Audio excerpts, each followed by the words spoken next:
चलो, angular momentum को हम पढ़ेंगे 3 स्टाइल में।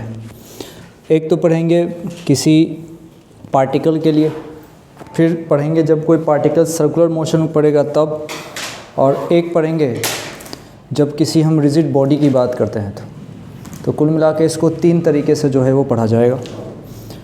तो एंगुलर मोमेंटम बिल्कुल उसी तरीके से है जैसे कि तुम्हारा मोमेंटम होता है, तो इसमें कोई टेंशन वाली बात नहीं। जिससे टॉर्क पढ़ा है उसी स्टाइल में इसको भी प्रोसीड कर सकते हो, कोई दिक्कत नहीं। थोड़ी सी बातें याद दिलाऊं। टॉर्क हमने पढ़ा था तो हमने करा था R क्रॉस P। उसी तरीके से जब यहाँ R क्रॉस F किया था, R क्रॉस F किया था, थोड़ा सा इसको अगर शॉर्ट में लिखो तो टॉर्क का लिए तुमने किया था, फोर्स को रखा था इसका मैग्नीट्यूड निकालने के लिए और फोर्स इंटू R परपेंडिकुलर कर लिया था, यही तो किया था। और वहाँ पे तुम एक सेंटेंस बार बार बोलते थे कि फोर्स को आगे पीछे बढ़ाओ, यानी कि वहाँ पे तुमने फोर्स को एक्सटेंड किया था और उसके बाद जिस पॉइंट के अबाउट टॉर्क चाहिए था वहाँ से परपेंडिकुलर डाला था। तो एल वेक्टर में भी यही होता है, ये लिखा जाता है R और क्रॉस में आ जाएगा इसका मानो P। P हमारा मोमेंटम है जो कि मास इंटू वेलोसिटी है। अब ज़रा सोचो, मोमेंटम का अगर इसके मैं डायरेक्शन की बात करूँगा तो इसके डायरेक्शन को कौन डिसाइड करेगा? ये V वेक्टर। मतलब जो डायरेक्शन V वेक्टर का होगा वही डायरेक्शन हमारे P वेक्टर का होगा। सिंपल सी बात है। यानी कि अगर मुझे कोई मेरे से पूछता है कि मुझे मोमेंटम का डायरेक्शन चाहिए तो मैं वेलोसिटी के डायरेक्शन को देखूंगा, क्योंकि मोमेंटम के अंदर एक मास दूसरा वेलोसिटी है, मास तो हमारा स्केलर है। और दूसरी बात, हाँ, यहाँ पे अगर मैं एल वेक्टर की बात करूँगा तो मैं P वेक्टर को आगे पीछे बढ़ा सकता हूँ क्या? सोच के देखो। जैसे मैं P वेक्टर को आगे पीछे बढ़ाऊँगा और यहाँ से परपेंडिकुलर डालूँगा, तो एक सेंटेंस लिख लो, एक सेंटेंस लिख लो, to find L vector, to find L vector, L vector find करने के लिए, to find L vector, P vector को आगे पीछे बढ़ाओ, P वेक्टर को आगे पीछे बढ़ाओ, P वेक्टर को आगे पीछे बढ़ाओ और जिस पॉइंट के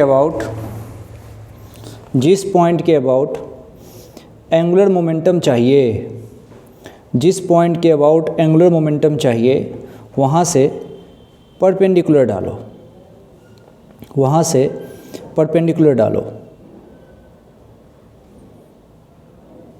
ठीक है। और 2 बात यहाँ से लिख दीजिए कि जो डायरेक्शन हमारे पास V वेक्टर की होती है वही डायरेक्शन P वेक्टर का भी होता है। जो डायरेक्शन V वेक्टर का वही डायरेक्शन P वेक्टर का। इसको हम तरीके से यहाँ से समझेंगे, एंगुलर मोमेंटम को यहाँ से डायग्राम से समझेंगे कैसे करना है। इसके लिए एक सवाल लिखते हैं। हम अभी एंगुलर मोमेंटम पढ़ रहे हैं पार्टिकल का, इसके लिए सवाल लिख रहे हैं। सवाल लिख रहे हैं पार्टिकल के लिए। लिखो तो, a particle of mass m, a particle of mass m starts moving from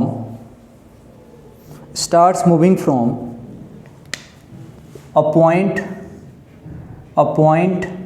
0, d। यहाँ पे एक पॉइंट है 0, d। इस तरफ कर देता हूँ पॉइंट का नाम। 0, d पे एक पॉइंट है, यहाँ से एक पार्टिकल इस तरफ मूव कर रहा है। ये हो गया मेरा ओरिजिन, ये हो गया मेरा ओरिजिन। 0, d पे कोई पॉइंट है जो आगे की तरफ मूव कर रहा है। अब सुनना, velocity of particle is constant. Velocity of particle is constant मतलब हमसे कहा कि जो पार्टिकल की वेलोसिटी है वो कांस्टेंट है। लिखते चलिएगा, find angular momentum, find angular momentum about origin, find angular momentum about origin after T time, after T time. किसी टी टाइम के बाद एंगुलर मोमेंटम अबाउट ओरिजिन कितना होगा? जैसे तुम एंगुलर मोमेंटम बोलोगे ना, तुमको बोलना पड़ेगा कि इस पॉइंट के अबाउट, जैसे हम टॉर्क बोलते थे तो वहाँ बोलना होता था इसके अबाउट टॉर्क निकालो, तो यहाँ पे भी बोलना होगा कि इसके अबाउट एंगुलर मोमेंटम निकालो। तो तुम अब ज़रा सोचो टी टाइम के बाद, तो पार्टिकल के में यहाँ कुछ नहीं हो रहा, ये बात टेबल पे चल रही है, तो इस तरीके से बात है, मान लो ऐसे चल रहा, टी टाइम के बाद भी लाइन वही रहेगी। अब मुझे यहाँ फोर्स के बारे में कोई जानकारी नहीं है, तो हमको तो चाहिए भी नहीं ना, हमको एंगुलर मोमेंटम चाहिए। तो हमने तो यहाँ एंगुलर मोमेंटम को क्या सीखा है कि जब मैं एल की बात करूँगा एंगुलर मोमेंटम की, तो मुझे एक तो कोई मोमेंटम निकाल के बता दे और उस मोमेंटम को मैं आर परपेंडिकुलर से गुना करूँगा, मेरा काम हो जाएगा। मोमेंटम अगर मैं ऐसे कर दूँगा तो एल में मुझे किसका चाहिए, यहाँ पे पार्टिकल का चाहिए, एल चाहिए पार्टिकल का, तो momentum into perpendicular distance. Particle का मास मान लेते हैं, क्वेश्चन में दे रखा है m और u, m उसका मास हो गया, u उसकी वेलोसिटी हो गई। अब ज़रा देखना हमारा नियम क्या कहता है, हमारा नियम कहता है कि मोमेंटम को आगे पीछे बढ़ाओ। अच्छा, मोमेंटम को आगे पीछे बढ़ाने का मतलब है v को आगे पीछे बढ़ाओ।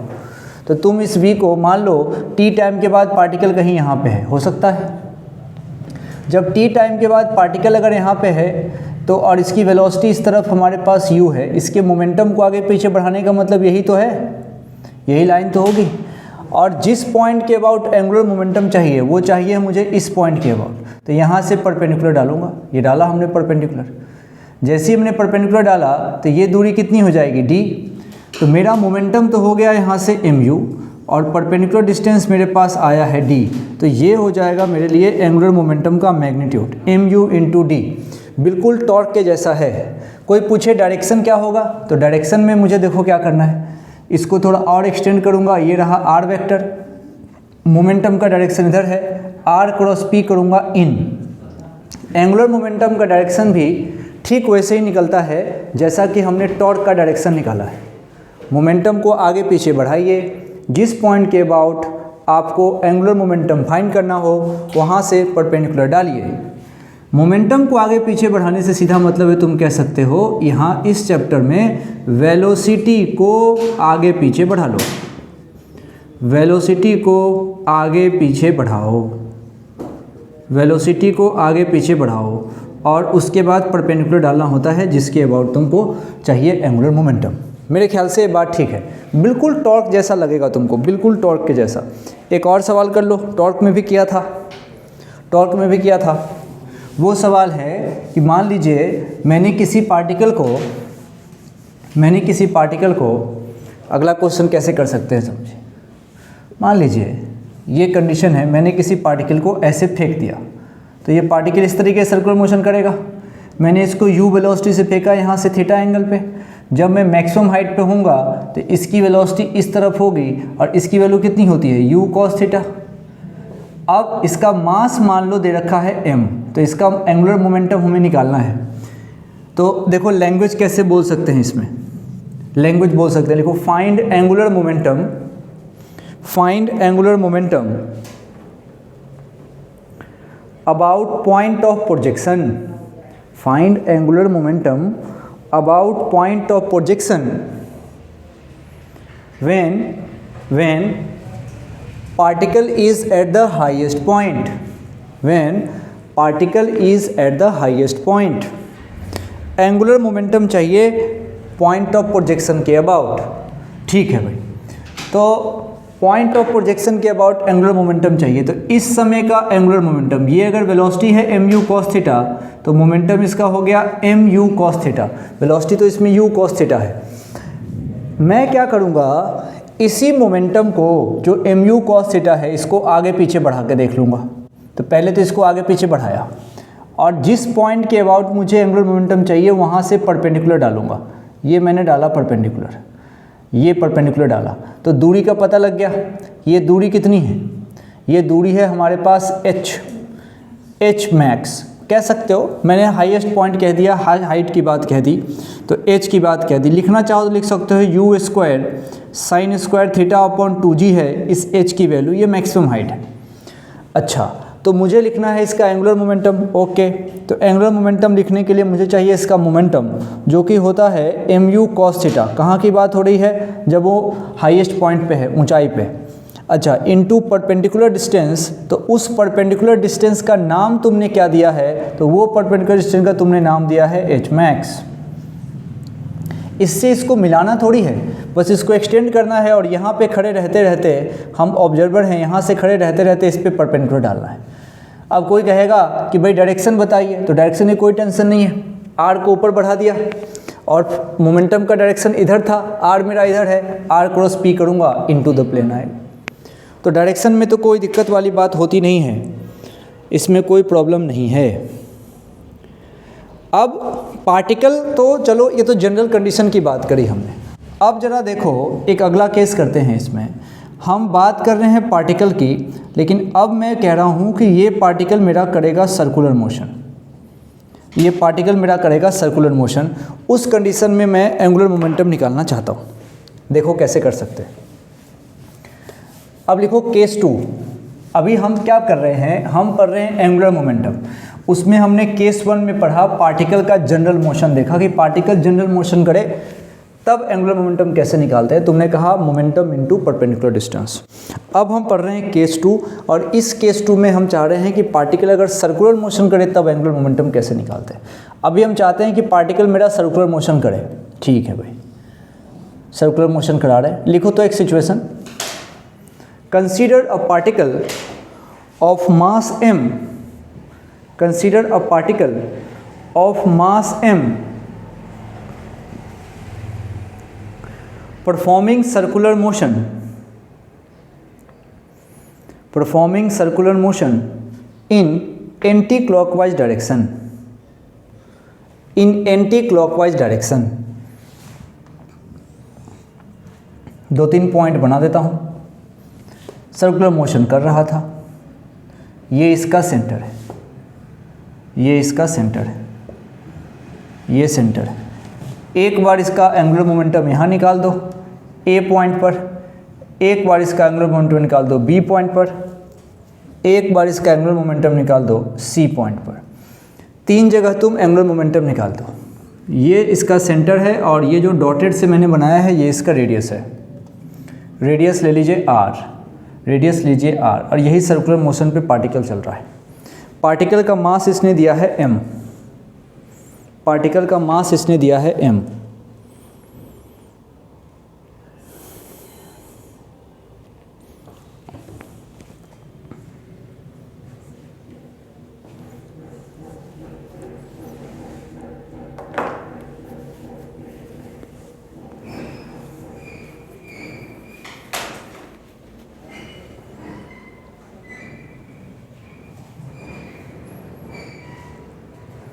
देखो क्या कर सकते हो, सोचो। मुझे सर्कुलर मोशन की बात करूंगा तो मुझे हर वो पॉइंट पे जहाँ पे एंगुलर मोमेंटम चाहिए वहाँ पे बस वेलोसिटी मिल जाए, मज़ा आ जाएगा, क्योंकि जो डायरेक्शन वेलोसिटी की वही डायरेक्शन मोमेंटम का, और फिर एंगुलर मोमेंटम निकल जाएगा। अब देखो बिल्कुल, अब यहाँ पे ऐसा, यहाँ पे v नीचे की तरफ, यहाँ पे v टेंजेंशियल ऐसे। तो अगर मान लो मैं यहाँ से बात करता हूँ तो इसका mv ऐसे आएगा, यहाँ पे इसका mv ऐसे आएगा और इसका mv यहाँ से ऐसे आएगा। अब अगला काम क्या है, अगला काम है कि जिस पॉइंट के अबाउट तुमको चाहिए, जिस पॉइंट के अबाउट तुमको एंगुलर मोमेंटम चाहिए वहाँ से इसको आगे पीछे बढ़ा लो। ठीक है भाई, तुमने बढ़ा लिया और यहाँ से डालो परपेंडिकुलर। तो ये तुम्हारा हुआ R vector. R cross P करोगे, यही mv तो हमारे लिए p हो जाता है ना, वेक्टर के फॉर्म में लिखोगे p vector. R cross P, ये तो आउट आ गया, सारे आउट आ जाने चाहिए। अब यहाँ से जब मैं यहाँ से परपेंडिकुलर डालूंगा, ये रहा परपेंडिकुलर। अब मैं एक्सटेंड इसलिए करता हूँ कि टेल से टेल मिल जाए, तो इसका भी आर क्रॉस पी करूँगा तो ये भी मेरा आउट आएगा। सिमिलरली जब मैं यहाँ पे खड़ा हूँ और यहाँ से मैं परपेंडिकुलर लेके गया पहले यहाँ पे, और ये भी आर क्रॉस पी किया तो ये भी मेरा आउट आ गया है, तो ये भी आ गया आउट। तो सर्कुलर मोशन में किसी भी पॉइंट पे अगर मैं एंगुलर मोमेंटम निकालना चाहूँ, पूरी बात सुनना, सर्कुलर मोशन में किसी भी पॉइंट पर जब मैं एंगुलर मोमेंटम निकालना चाहूँ तो वो तो सेम आएगा, पूरा वेक्टर सेम है, परंतु हर पॉइंट की वेलोसिटी अलग अलग होती है। लिख लो इस बात को। In case of circular motion angular momentum will be same at every point, angular momentum will be same at every point, but velocity is different, but velocity is different at every point, at every point. मान low value भी निकाल ही लेते हैं, तो बताओ value कितनी होगी, momentum into perpendicular distance, तो मोमेंटम कितना आएगा, कहीं भी चले जाओ, m इंटू वी, और परपेंडिकुलर डिस्टेंस कितना आएगा r, तो एम वी आर ये टर्म आया। तो तुमने बड़ा सुना होगा कि L बराबर एम वी आर, L बराबर एम वी आर हम खूब सुनते हैं, लेकिन देखो हम कब लगा सकते हैं, जब पार्टिकल सर्कुलर मोशन करेगा तब का एंगुलर मोमेंटम है ये, और वो भी कहाँ के अबाउट, सेंटर के अबाउट। तो पूरी बात बोलेंगे, L बराबर एम वी आर मेरा सर्कुलर मोशन के लिए एंगुलर मोमेंटम है, यानी कि जब मेरा कोई पार्टिकल सर्कुलर मोशन करेगा तो सेंटर के about angular momentum M V R होता है। ये है इसकी पूरी बात। तो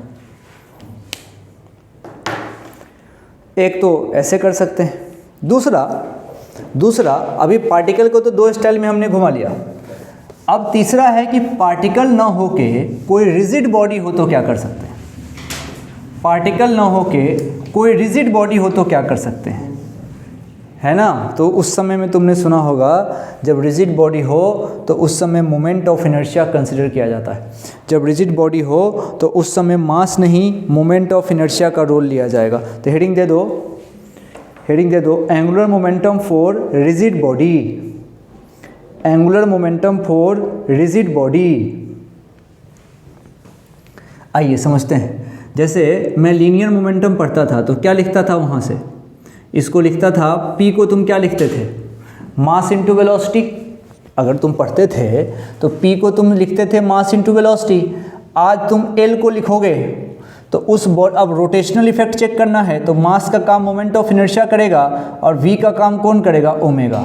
तो I इंटू ओमेगा यहाँ पे हो जाएगा। जैसे ट्रांसलेटिव मोशन में M इंटू वी होता है, यहाँ पे I इंटू ओमेगा हो जाएगा।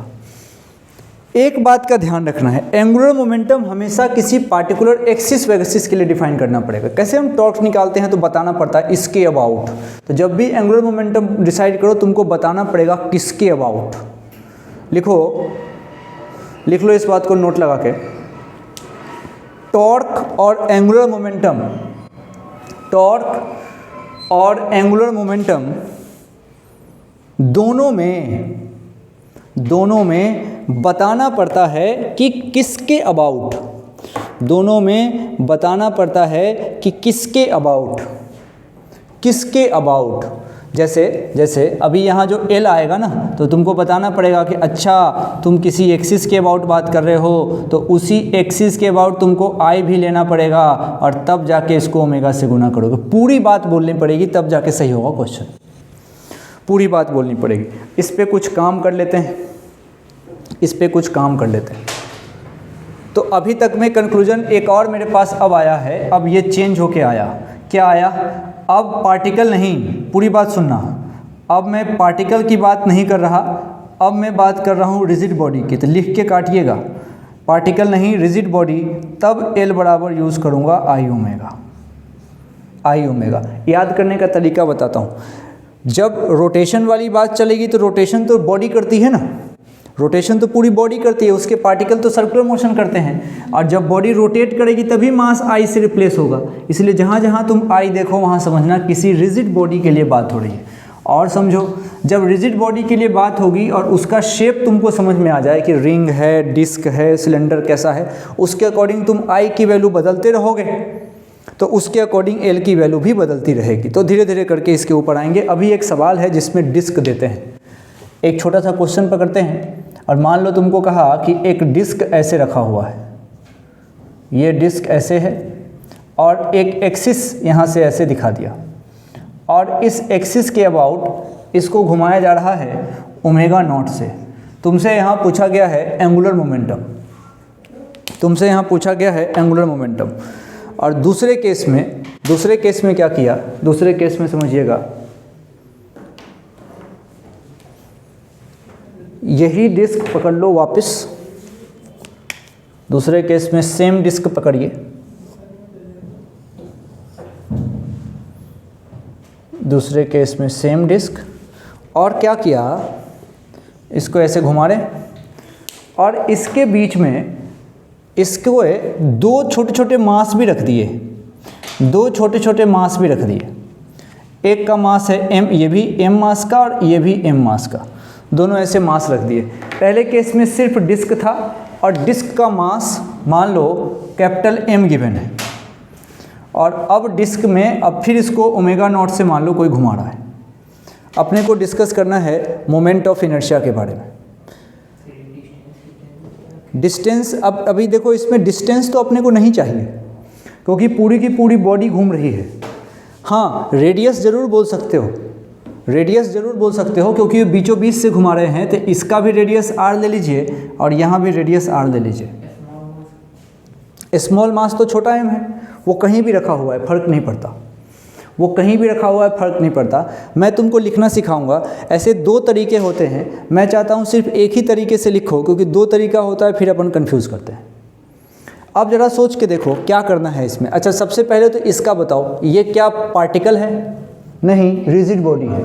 तो यहाँ पे जब मेरे से एल पूछा जाएगा तो पूरी बात करनी पड़ेगी, तो एल एक्सिस बोलूँगा मैं, फिर बोलूँगा आई ओमेगा, तो आई किसके अबाउट? उसी एक्सिस के अबाउट। तो पहले तो ये बात सही हो जाएगी, ओमेगा की जगह क्या पुट कर दूंगा? Omega naught. अब चूंकि ये डिस्क है तो आई के जगह क्या करूँगा मैं? हाँ, mr²/2। डिस्क में आई का काम करता है mr²/2, तो बस mr²/2 इंटू ओमेगा नॉट, ये मेरा आंसर है। ये तो एल का आंसर है पहले वाले केस में। दूसरे वाले केस में इसने क्या कहा? दूसरे वाले केस में ये कह रहा है कि नहीं, मैं तो इसके ऊपर दो छोटे छोटे बॉडी को और रख रहा हूँ। अब बात बहुत सिंपल है। सपोज़ करो कि मेरे पास कोई ऑब्जेक्ट है, जैसे मोबाइल है, इसको ऐसे रखा हुआ है और इसको पहले मैं ऐसे घुमा रहा था, अब इसके ऊपर दो ब्लॉक रख दूंगा और इसको घुमाऊंगा।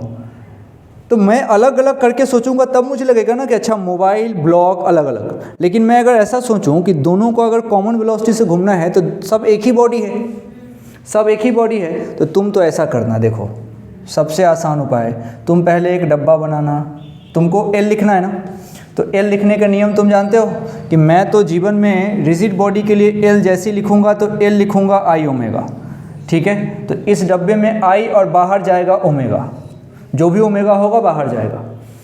अब चूंकि मैंने अभी क्या किया, इस पूरे डिस्क को और ये छोटे जो दो ब्लॉक रखे हैं दोनों को एक ही मान लिया, तभी तो कॉमन वेलोसिटी से चलवाऊंगा मैं इसको।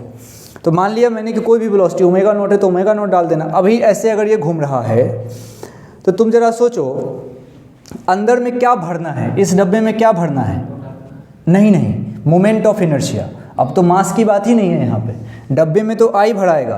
तो इसमें तुम कह सकते हो कि इसके अंदर तुम भरोगे टोटल, अगर बोल दिया तुमने तो बोल दो इसके अंदर टोटल मोमेंट ऑफ इनर्शिया भरना है, मुझे इसके अंदर टोटल मोमेंट ऑफ इनर्शिया भरना है। अब मेरा टारगेट ये होगा कि यहाँ मोमेंट ऑफ इनर्शिया कौन कौन देगा? एक तो डिस्क देगा और दो बॉडी देंगे। तो डिस्क का मोमेंट ऑफ इनर्शिया और उसके साथ बॉडी का मोमेंट ऑफ इनर्शिया, दोनों को मैं जोड़ूंगा क्योंकि मोमेंट ऑफ इनर्शिया सिर्फ जुड़ता है, मास ही तो है। तो डिस्क का मोमेंट ऑफ इनर्शिया तुम बोलोगे हाफ ऑफ mr², इसमें कोई दिक्कत नहीं। और किसी पॉइंट का मोमेंट ऑफ इनर्शिया क्या होता है? mr² होता है, परंतु ये दो पॉइंट है, दो पॉइंट है तो 2 इंटू mr² हो जाएगा कि नहीं? 2 इंटू mr²।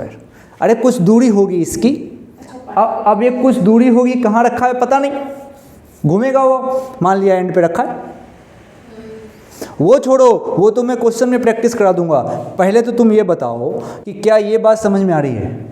मेरे से अगर ऐसे खूब सवाल मिलेंगे, ऐसे खूब सवाल मिलेंगे, टेंशन नहीं है। बोलेगा दो एंड पे मैं इसको लटका रहा हूँ, मैंने भी मान लिया दोनों एंड पे ये, चलो। तो तुम इसको क्या करना, पहले तो ये डब्बा बनाना, डब्बा बनाने के बाद से बाहर तुम यहाँ पे कॉमन ओमेगा डाल देना, जो भी होगा वहाँ पे। अब उसके बाद इस डब्बे में तुमको हमेशा मोमेंट ऑफ इनर्शिया भरना है, तो जितने तरह की बॉडी होगी उतने तरीके से भरोगे। अगर अलग अलग मास होता तो दो बार लिखते ना पॉइंट का, ठीक है। तो मेरे ख्याल से ऐसी प्रैक्टिस कर सकते हैं। एक लेक्चर और लगेगा तो इसकी प्रैक्टिस पूरी अच्छे तरीके से हो जाएगी, जो भी इसमें काम करना रहे। ये मास अभी हमने वहाँ पे ये इसीलिए आर ले लिया है क्योंकि मैंने ऐसा मान के लिया कि ये एम बिल्कुल एंड पे है, सही है, समझने के लिए था ये। अब चलो इस पे थोड़ा सा एनर्जी वगैरह की बात कर लेते हैं। लिखो discussion of energy, discussion of energy, थोड़ी एनर्जी की चर्चा करते हैं। और ट्रांसलेटिव से जब इसको कंपेयर करेंगे ना तो ये ज़्यादा बढ़िया हो जाता है। ट्रांसलेटिव मोशन से इसको थोड़ा कंपेयर कर करके लिखेंगे तो ज़्यादा अच्छा हो जाएगा। डिस्कशन ऑफ एनर्जी ट्रांसलेटिव से कंपेयर कर लेते, एक एक करके मैं निकाल के लेके चलता हूँ। जैसे सबसे पहले बात हो रही है, मान लो काइनेटिक एनर्जी की, पॉइंट वाइज लिख के चलते हैं। पहले बात कर लेंगे काइनेटिक एनर्जी की। तो बताओ काइनेटिक एनर्जी को हम वहाँ क्या लिखते थे? वहाँ लिखते थे हाफ mv²। तो यहाँ क्या लिखेंगे? हाफ m नहीं, i, v नहीं, ओमेगा का स्क्वायर। इसमें कोई दिक्कत नहीं है, तो साथ साथ लिखते चलिए। एक तो ये है। दूसरा काइनेटिक एनर्जी, मान लो हमने उसको k लिखा, तो k को तुम क्या लिखते थे वहाँ? इस k को वहाँ लिखते थे मोमेंटम के टर्म में p²/2m। बताओ इसी k को यहाँ क्या लिखोगे? इसी k को यहाँ क्या लिखोगे? हाँ, यहाँ पे p नहीं l, तो l²/2m नहीं i। तो ये ऐसे लिखा जाएगा। और देखो, और देखो, तीसरा देखो, तीसरा मान लो फोर्स की बात करते हैं। फोर्स को F, वहाँ पे तुम लिखते थे इसको dp/dt। तो बताओ इस चैप्टर में कितना लिखोगे? dl/dt। इसमें मुझे कोई दिक्कत नहीं है। चलो फोर्स हो गया। अब दूसरा, चलो यहाँ पे इम्पल्स की बात होती है। इम्पल्स देखना, जैसे एक तो तुम बोलते हो इम्पल्स, क्या याद है क्या मैंने कहा था? इम्पल्स बराबर, हाँ, change in momentum, change in momentum आएगा। तो इम्पल्स बराबर चेंज इन मोमेंटम, तो उसको तुम लिखोगे डेल्टा p वेक्टर। यहाँ पे बोला जाएगा एंगुलर इम्पल्स, यहाँ पे बोला जाएगा एंगुलर इम्पल्स। तो इसका मतलब होगा डेल्टा l वेक्टर हो जाएगा। क्या सोच के देखो, चेंज इन एंगुलर मोमेंटम। यही छोटी छोटी बातें हैं, यही छोटी छोटी बातें हैं खूब सारी। वर्क डन, वर्क डन पे भी सवाल आ सकता है। वर्क डन तो 3 कितना हो गया? 4। अब एक और लिख दो 5, और 5 पे खूब सारी प्रैक्टिस करेंगे। 5 नंबर पे, 5 नंबर तो वर्क एनर्जी थ्योरम है। Work energy theorem, work energy theorem. Translative motion में इसको क्या बोलते थे? W ऑल बराबर डेल्टा के। ये के होता था ट्रांसलेटिव काइनेटिक एनर्जी, सोचो। और यहाँ पे भी यही बोला जाएगा, W ऑल बराबर, यहाँ पे भी बोला जाएगा डेल्टा के, परंतु ये के कैसा होगा? रोटेशनल। ये होगा रोटेशनल काइनेटिक एनर्जी, ऐसा बोला जाएगा, रोटेशनल काइनेटिक एनर्जी। समझ रहे हो क्या? तो वर्क एनर्जी थ्योरम यहाँ पे भी वैलिड होगा और खूब वैलिड होगा। इसके ऊपर सवाल भी आएंगे और खूब सारे काम भी हम करेंगे इस पे। एक एक करके यहाँ बात करते हैं, एक एक करके बात करते हैं। इसको मिटाऊं क्या? ध्यान तो रहेगा ही इसमें कोई। हाँ, कैसे ध्यान रहेगा भाई? ऐसे अच्छा है कि हम कंपेयर करके ध्यान रखें। तो फॉर्मूले वाली कॉपी में जब ऐसे लिख लेंगे तो हमारा काम आसान रहेगा।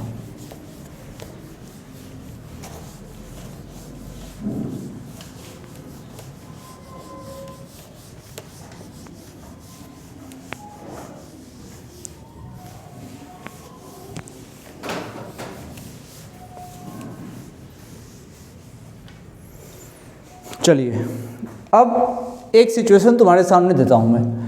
मान लो कि यहाँ पे कोई पत्थर यहाँ से रखा होता जिसका मास मेरे पास m है और मैं इसको नीचे ड्रॉप करता। तो इस सिचुएशन में मान लो पत्थर पहले a जगह पे था, फिर b से आया। तो अगर मैं a टू b के मोशन को डिस्कस करना चाहता तो मैं कहता कि इस पत्थर के पास जितनी भी पोटेंशियल एनर्जी A के पास थी, B पे आने के बाद ये पूरी की पूरी काइनेटिक में कन्वर्ट हो। ये तो हम कह सकते हैं। इसको मन में रख के एक सवाल तुमको देता हूँ, इसी को मन में रखना। और सवाल क्या है कि एक रॉड है, वो रॉड की लंबाई L है। किसी आदमी ने यहाँ से इसको एक जेंटल तरीके से पुश किया है। रॉड को इस तरीके से रखा है, रॉड को एक जेंटल पुश दिया गया। अब लैंग्वेज लिखो, और rod of length L and mass M is gently pushed as shown in figure.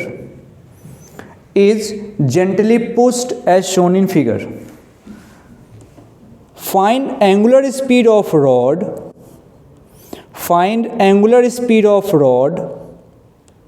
when it becomes horizontal. Angular speed of rod when it becomes horizontal.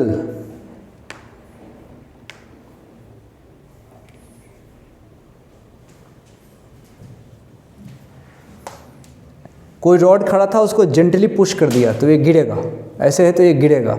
जब ये हॉरिजॉन्टल हो गया तब की बात पूछ रहा है।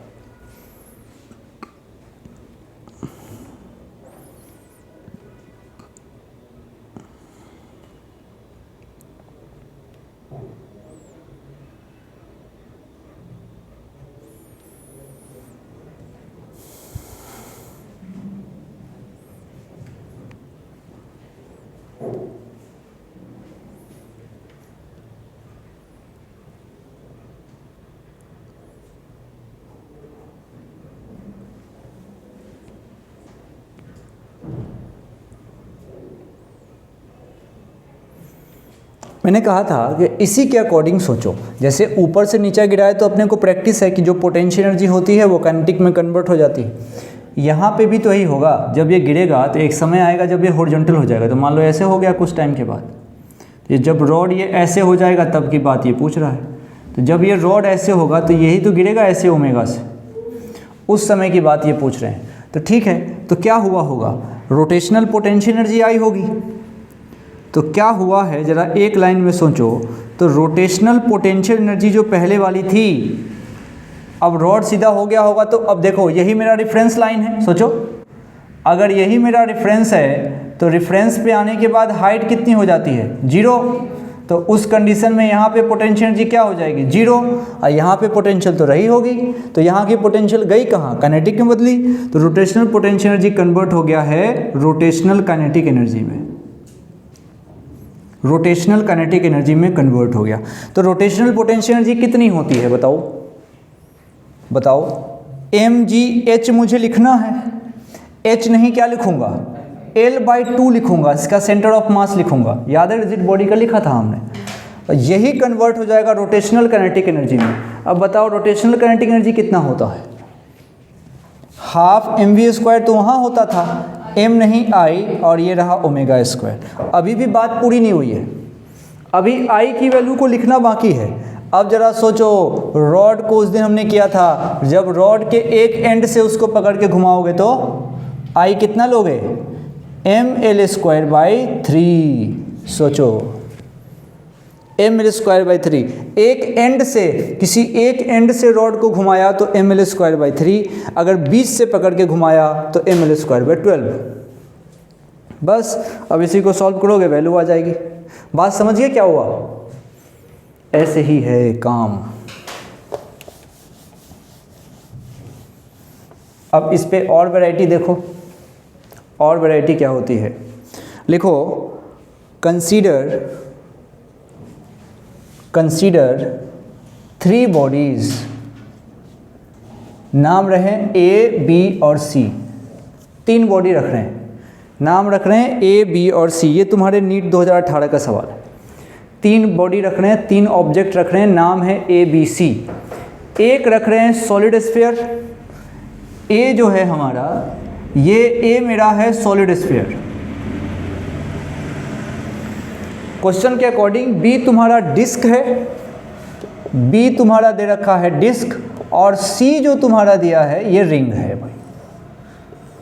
ऐसी कहानी है, बोलो ठीक है। अब सुनिएगा क्या कह रहा है, कह रहा है कि सबका मास सेम है और रेडियस सेम है, इसमें कोई प्रॉब्लम नहीं। तो चलिए सबका मास सेम कर देते हैं, इसका भी मास m, इसका भी मास m, इसका भी मास m, रेडियस इसका भी r, इसका भी r, इसका भी r। तो इसमें कोई भेदभाव नहीं, मास और रेडियस सबका सेम है। ठीक है, जब मास और रेडियस सबका सेम है तो उसके बाद समझना क्या कह रहा है लैंग्वेज। लिखाता हूँ, सुनिए। लिखो, they all spin with same angular speed omega. They all spin with same angular speed omega. सबको ओमेगा से घुमाया गया, सबको ओमेगा से घुमाया गया। About their own symmetrical axis, about their same symmetrical axis, their own symmetrical axis कह सकते हो, अपने अपने तरीके से घुमाया गया सबको। Find the amount of work done in increasing order to stop each body. Find the amount of work done in increasing order to stop each body. अब देखो स्टॉप की बात है तो omega initial, omega initial, omega initial, ये सबका तो मान लो ओमेगा है, और ओमेगा फाइनल सबका कितना है, 0 0 0, सबका ओमेगा फाइनल 0 है। अब जब सब कुछ सेम ही है तो बताओ करना क्या है इसमें। वर्क डन बोल रहा है कि वर्क डन सबसे ज़्यादा किसको रोकने में करना पड़ेगा। जरा सोचो कि सबसे ज़्यादा किसको रोकने में वर्क डन करना पड़ेगा। जिसका काइनेटिक एनर्जी ज़्यादा। इसको सोचेंगे कैसे, ये फिक्स कर लेते हैं। देखिए, ऐसे कंडीशन को हम तुरंत सोचेंगे। फिजिक्स में मैं तुमको बताता हूँ एक ऐसा प्रिंसिपल जो कभी फेल नहीं होता, वो है work energy theorem. Work energy theorem तुम कभी भी लगा सकते हो मैकेनिक्स में, कभी भी। तो तुम यहाँ पे लिखोगे W ऑल बराबर डेल्टा K, और इसमें कोई गलती नहीं है, कोई गलती नहीं है। W ऑल बराबर डेल्टा K, तो तुम यहाँ पे लिखोगे जो W ऑल होगा वो होगा काइनेटिक एनर्जी की final value minus kinetic energy की इनिशियल वैल्यू। यानी कि जो W ऑल यहाँ से आना है वो तो 0 हो गया और माइनस काइनेटिक की इनिशियल वैल्यू। अब देखो हमारे पास यहाँ काइनेटिक एनर्जी की इनिशियल वैल्यू निगेटिव आएगी, और आनी भी चाहिए ना। निगेटिव काइनेटिक एनर्जी की वैल्यू आने का मतलब ये होता है कि हमने सिस्टम की काइनेटिक एनर्जी को कम कर दिया। हम भी तो रोक ही रहे हैं, अब रोकने से कम क्या कर सकते हैं, इसीलिए हमारा यहाँ निगेटिव आया। तो निगेटिव से घबराने का नहीं है, अपने को तो उसके मैग्नीट्यूड पे जाने का है। अब बताओ काइनेटिक एनर्जी को तुम क्या लिखोगे। तो काइनेटिक एनर्जी को तुम लिखोगे तो उसको तुम लिखोगे हाफ m नहीं i और v स्क्वायर नहीं omega square, half i omega square. अब तुम i लिखोगे सब बॉडी का, तो तुम देखो अब यहाँ से देखो ओमेगा तो सबका सेम था ना शुरू में, यानी कि वर्क, यही तो वर्क है, तो वर्क उसी का ज़्यादा होगा जिसका आई ज़्यादा होगा। वर्क डन उसी का ज़्यादा होगा जिसका आई ज़्यादा होगा। इसका मतलब ये है उस बॉडी को रोकना उतना ही डिफ़िकल्ट है जिसका मोमेंट ऑफ इनर्शिया ज़्यादा है। इसी को अपन ट्रांसलेटिव मोशन में क्या बोलते हैं, सेम वेलोसिटी से दो बॉडी आ रही है तो जिसका मास ज़्यादा होगा उसी को रोकना मुश्किल है। जैसे साइकिल आ रहा है, कहीं मान लो साइकिल कोई चला के आ रहा है 20 किलोमीटर पर आवर से, उसको रोकना, और दूसरी तरफ कोई ट्रक आ जाए 20 किलोमीटर पर आवर से, उसको रोकना, ज़मीन आसमान का अंतर है। तो सारा खेल वहाँ पे मास का होता है और यहाँ पे मोमेंट ऑफ इनर्शिया है। तो यहाँ पे मान लो एक तरफ कोई बॉडी घूम रही है तो जितनी भारी बॉडी घूमेगी उसको रोकना उतना ही मुश्किल है। तो बस मोमेंट ऑफ इनर्शिया चेक कर लो, एक एक करके चेक कर लो। तीनों बॉडी का दे रखा है। सॉलिड स्फीयर का जानते हो कितना होता है? हाँ, सॉलिड स्फीयर का होता है उसके एक्सिस के बाद 2/5 mr², मतलब 0.4 mr²। चलो इसमें कोई प्रॉब्लम नहीं। अब कौन है? डिस्क। तो डिस्क जानते हो तुम कितना होता है? 1/2 mr², यानी कि हो जाएगा 0.5 mr²। अब बताओ, अब ये रिंग है, रिंग होता है mr², तो रिंग हो गया mr²। तो सबसे ज़्यादा वर्क डन किसको रोकने में करना पड़ेगा? रिंग को, और रिंग के बाद डिस्क को, और सबसे आसान किसको रोकना है?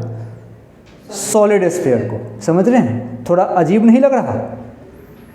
लगता है ना कि भाई सॉलिड स्फीयर है तो अंदर से तो भरा हुआ है तो बड़ा मुश्किल होगा रोकना, लेकिन ऐसा नहीं है। सबसे ज़्यादा मुश्किल रिंग को रोकने में होगी, सबसे ज़्यादा काम रिंग को रोकने में करना पड़ेगा। जब बाकी कंडीशन सेम रखोगे, मास सेम रखना है, रेडियस सेम रखना है और उस एक्सिस के अबाउट घुमाना है, तो ये इसका बात है, 2018 में ये बात पूछी गई थी। निगेटिव का मतलब समझे, निगेटिव का मतलब कि समय के साथ काइनेटिक एनर्जी कम हो रही है, स्पीड कम हो रही है, इसीलिए उसको निगेटिव लिखा गया है। अब देखो, अब ऐसे सवाल कई बार आए हैं, जैसे 2016 में सवाल इससे थोड़ा हल्का आया था, तो 2016 वाला एक सवाल लिख लो, 2016 वाला सवाल लिख लो। लिखो, to rotating bodies A and B, two rotating bodies A and B of mass m and 2m,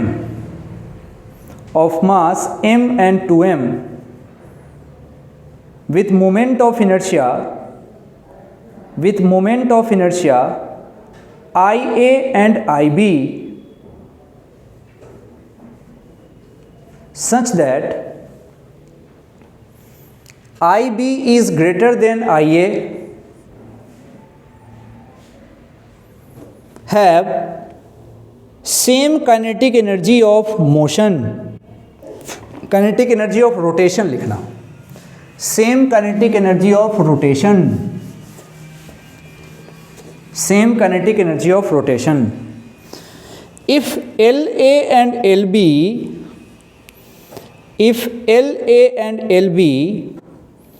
are their angular momenta, LA and LB are their angular momenta, then which one is greater, LA or LB? तो पूछ रहा कौन ज़्यादा है, LA ज़्यादा है कि LB ज़्यादा है? फालतू का देखो, इतना भाषण दिया और बात इसमें कुछ भी नहीं है।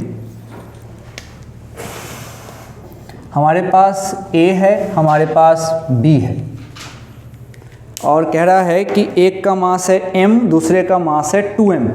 ठीक है भाई, एक का मास m, दूसरे का मास 2m। और समझो, फिर कहा इसने कि एक का मोमेंट ऑफ इनर्शिया IA, दूसरे का IB, इसका IA, दूसरे का IB, इसका एंगुलर मोमेंटम LA, इसका एंगुलर मोमेंटम LB। और कहा कि भाई काइनेटिक एनर्जी दोनों का सेम है। तो अगर काइनेटिक एनर्जी की बात करोगे तो काइनेटिक एनर्जी दोनों के लिए सेम है। ये तो इसने दे दी बात। और काइनेटिक एनर्जी सुनते ही, काइनेटिक एनर्जी देखते ही, काइनेटिक एनर्जी सोचते ही, एल को सोचते ही तुरंत मन में विचार आएगा कि ओ, ये तो काइनेटिक एनर्जी और मोमेंटम वाला रिलेशन है। तो काइनेटिक एनर्जी और मोमेंटम का रिलेशन मेरे को याद रहेगा K = P²/2m, और यहाँ पे मोमेंट ऑफ इनर्शिया है तो मुझे यहाँ पे याद रहेगा K = L²/2I। अब जरा देखना, अब काइनेटिक एनर्जी सेम है, हटा दो, यानी कि यहाँ से L² प्रोपोर्शनल टू क्या आ रहा है, 2I, मतलब L² प्रोपोर्शनल टू क्या आएगा यहाँ से, I।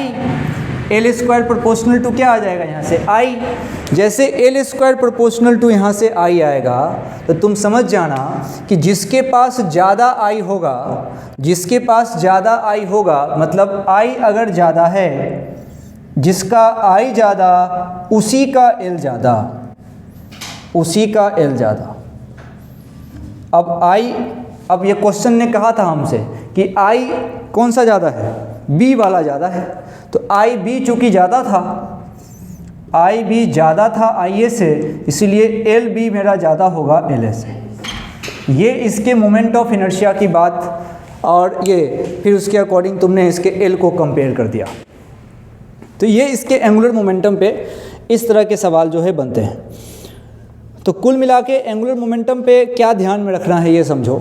एंगुलर मोमेंटम सबसे पहले मोमेंटम का रोटेशनल एनालॉग है। दूसरी बात, एंगुलर मोमेंटम को लिखने के लिए तुमको जैसे टॉर्क में सोचते हो वैसे ही यहाँ पे भी सोचना है। जैसे टॉर्क में तुम बोलते हो कि इस पॉइंट के अबाउट टॉर्क निकालो, ऐसे भी तुमको भी यहाँ पे भी बोलना पड़ेगा कि इस पॉइंट के अबाउट तुम एंगुलर मोमेंटम बताओ। तुम पॉइंट के अबाउट कब बोलोगे, जब तुम पार्टिकल की बात कर रहे होगे, लेकिन जैसे तुम रिजिड बॉडी की बात कर रहे होगे वहाँ एक्सिस बोलना पड़ेगा। और एंगुलर मोमेंटम का पॉइंट के लिए formula momentum into perpendicular distance, वहाँ पे मोमेंटम को आगे पीछे बढ़ाना पड़ेगा। मोमेंटम को आगे पीछे बढ़ाने का मतलब है वेलोसिटी को आगे पीछे बढ़ाना, और वहाँ से परपेंडिकुलर डालना होगा। राइट हैंड रूल से हम आराम से उसका डायरेक्शन निकाल सकते हैं। अच्छा, लेकिन जब वही पार्टिकल सर्कुलर मोशन कर रहा होगा तो हमने इसको देख लिया था डिराइव करके, mvr आता है, r उसका रेडियस हो जाएगा। लेकिन जब पार्टिकल नहीं किसी एक्सिस की बात होगी तब l के जगह पे क्या लिखूंगा मैं, i ओमेगा।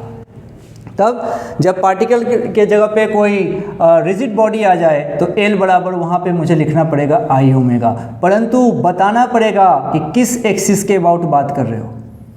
एक्सिस मेंशन करना इसमें ज़रूरी है। और जब दो बॉडी के ऊपर एक और बॉडी आ जाए, अभी हमने किया था डिस्क के ऊपर दो रिंग ऐसा लटका दिया, कुछ भी रख सकते हैं, तो सबसे पहले अपने को डब्बा बनाना है। इस डब्बा में मोमेंट ऑफ इनर्शिया भरना है, चाहे जितने तरीके से आए, और सब के लिए कॉमन ओमेगा लेके कर देना है। इस बात को मैं कल आगे बढ़ाऊंगा। और मार्च से जो मार्च आएगा तो 2 क्लास लगेगी आपकी, थोड़ा सा ब्रेक देके, और 2 क्लास लगेगी मार्च में। तो आज इतना ही है, अभी इसको कल हम इसको आगे बढ़ाएंगे। कल क्लास रख रहे हैं अब।